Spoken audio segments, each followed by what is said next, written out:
Well, welcome to this 12-minute mark, our final installment, episode 35 of covering Mark one verse at a time. And chapter 15, we just finished with the crucifixion.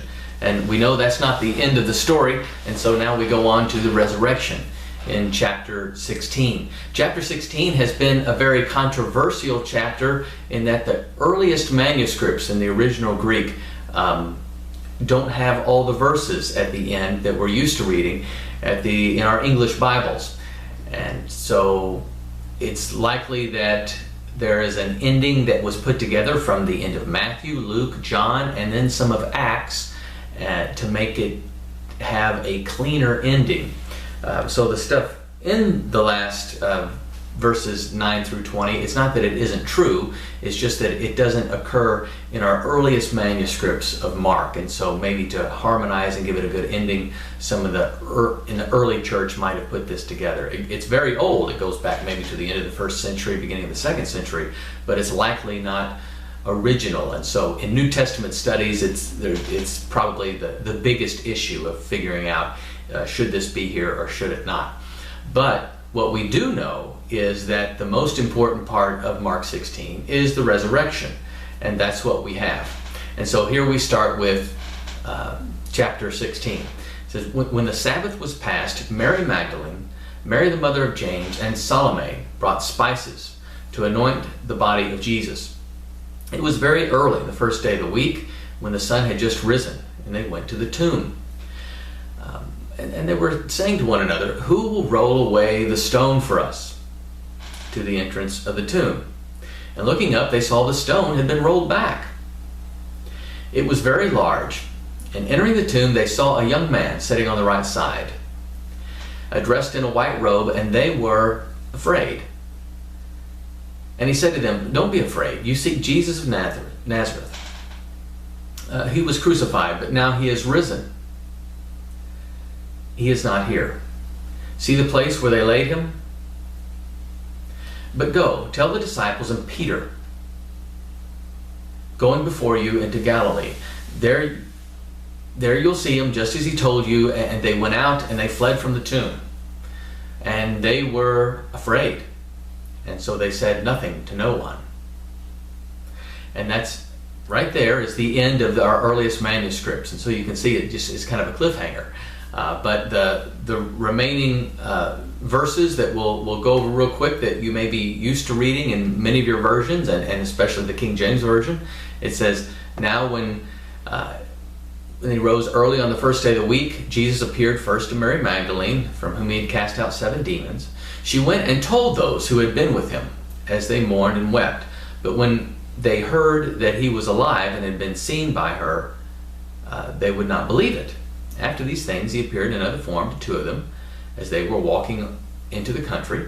And they went back and told the rest, but they didn't believe him.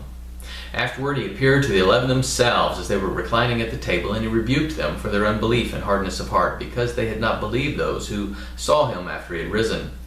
And he said to them, Go into all the world and proclaim the gospel to the whole creation. Whoever believes and is baptized will be saved, but whoever does not believe will be condemned. And these signs will accompany those who believe. In my name they'll cast out demons, they'll speak in new tongues, they'll pick up serpents with their hands, and if they drink any deadly poison, it will not hurt them. They will lay their hands on the sick, and they will be healed." So then the Lord Jesus, after he had spoken to them, was taken up into heaven and sat down at the right hand of God. And they went out and preached everywhere, while the Lord worked with them and confirmed the message by accompanying signs. And so that's the later ending that we have, those last verses that take a little bit out of the end of each gospel, and then some episodes where Paul was bitten in Acts by a serpent and they thought he was going to die, but he shook it off. There's the drinking of poison. We have no really record of that occurring anywhere. But there have been some groups who have taken those particular passages to heart, and they'll handle snakes or drink poison. But again, in all likelihood, these are not passages that were part of the original, and it's also simply mentioning some of the early signs as the church is being established that God might have used to establish the credibility. Just like Jesus, as he's doing miracles, we mentioned that it wasn't really about the miracle, it was about establishing his authority over creation. And so we'll go back then to the beginning of the passage. Here we see again, just like we saw at the resurrection, it's highlighting the presence of the women that were there. The women who were there at the crucifixion are now the women who are on their way to the tomb to anoint the body. Something that would typically be done perhaps before the burial, but due to the rush of the Sabbath and the laws of getting the burial set, now they're coming back to do it. It's an interesting sort of conversation, as they're walking. They're thinking, well, obviously they can't roll this stone back to get to him. And so maybe they would find someone along the way, but we don't know. It's very early, but that's what's in the mind. And it gives us that detail just to let us know that they are not expecting a resurrection. That's not why they're going. They're not going there to look to see if he's risen from the dead. They're going there to anoint a corpse. That's their goal. And so that's why it gives us kind of that detail to know that this isn't a quest of faith they're on. It's simply paying their last respects, as you would as you go to a funeral, or you would lay flowers on a gravestone, or whatever it may be. This is not an act of faith, but it's simply an act of respecting their leader who has passed. And of course they get there and they see the stone is rolled away, and there's an angelic visitor there who explains that he is not here. He didn't raise from the dead and wait around there. He is gone.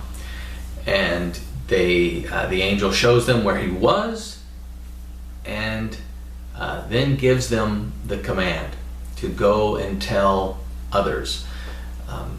And again, the strangeness of the oldest ending we have of Mark is that it ends with them going away but saying nothing because they were afraid.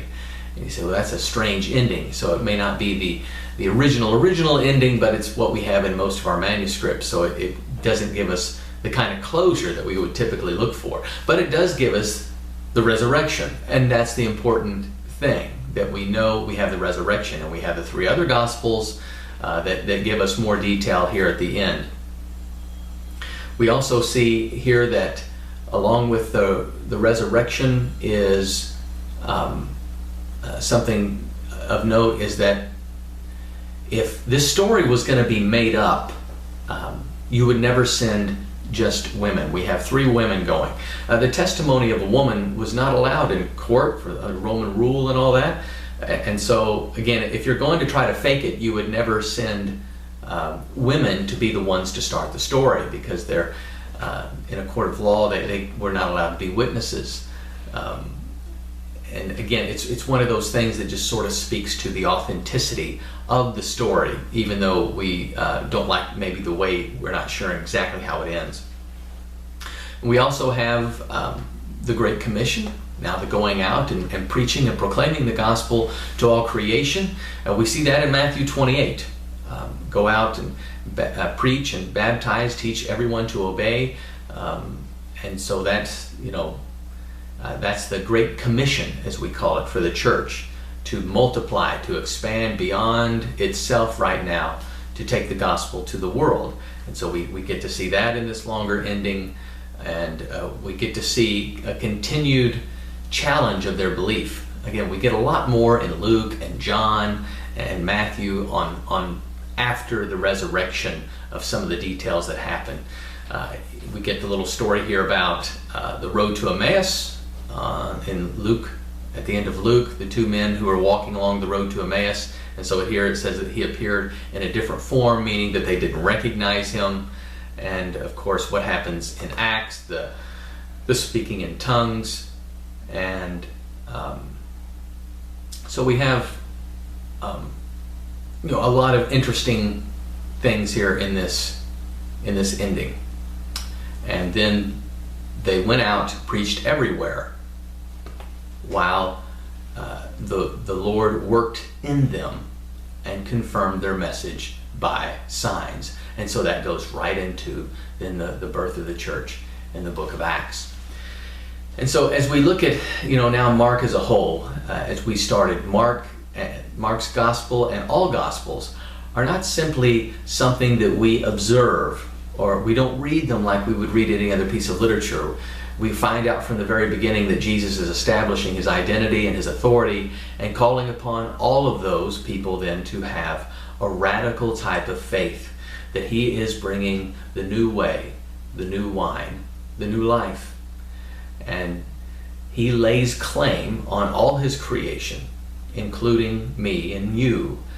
And he calls us all to give up our own wants and desires, the dead ends and the things that sparkle for us, to become radical disciples, to suffer and sacrifice for him as we spread the kingdom message and live kingdom lives, putting our allegiance, putting our resources to his disposal to build his kingdom. That's the calling upon all creation, to live in the reign of God through the blood and new life of Christ. And so that is the gospel. That is the whole purpose of the gospel. You can be very interested in it and learn all kinds of things about it, but it is a calling to a completely different way to live. And hopefully over our time throughout Mark, that has hopefully hit you again and again as we've walked along with Jesus and heard his teaching and seen his very busy, active life in ministry, that he calls us to be sacrificial disciples. And so that is where we will now call that conclusion to go out and to spread the message everywhere, living for his kingdom. And now we'll keep some videos going for now some Old Testament books that we'll start to look for. So be on the lookout for new videos coming here in the next week as we start to look into the Old Testament and follow God wherever he leads. God bless you.